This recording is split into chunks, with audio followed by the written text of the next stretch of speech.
एखाद्या घरामध्ये जर अशी मुलगा किंवा मुलगी असेल, की ज्यांना त्या सेक्शुअल आयडेंटिटीसोबत झगडावं लागतंय. मुलगा आहे, मुलगी आहे, नीट कळत नाहीये. अशा घरातल्या पालकांनी काय करायला हवंय? सर्वप्रथम आपल्याला हे मान्य करावं लागेल, की आपल्याला ह्या गोष्टींची माहिती नाही आहे. हं.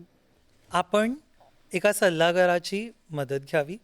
क्वेअर अफर्मेटिव्ह काउन्सिलर्स किंवा मेडिकल प्रोफेशनल्स किंवा कम्युनिटी बेस्ड ऑर्गनायझेशन्स ह्यांची मदत घेऊन आपण योग्य त्या व्यक्तीला योग्य तऱ्हेने सपोर्ट केला पाहिजे असं मला वाटतं. सो मुंबईत असं पर्टिक्युलरली द हमसफर ट्रस्ट म्हणून ऑर्गनायझेशन आहे जे बऱ्याच वर्षापासून ह्या एरियामध्ये काम करत आहे.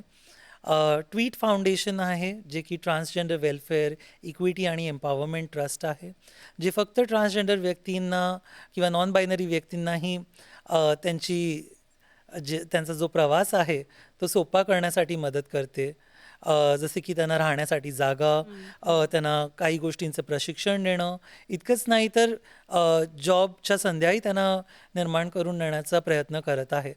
सो असे छोटे ऑर्गनायझेशन्स बरेच आहेत ज्या ह्या दिशेने काम करत आहेत. ह्यांचा सल्ला घेणं खूप गरजेचं आहे.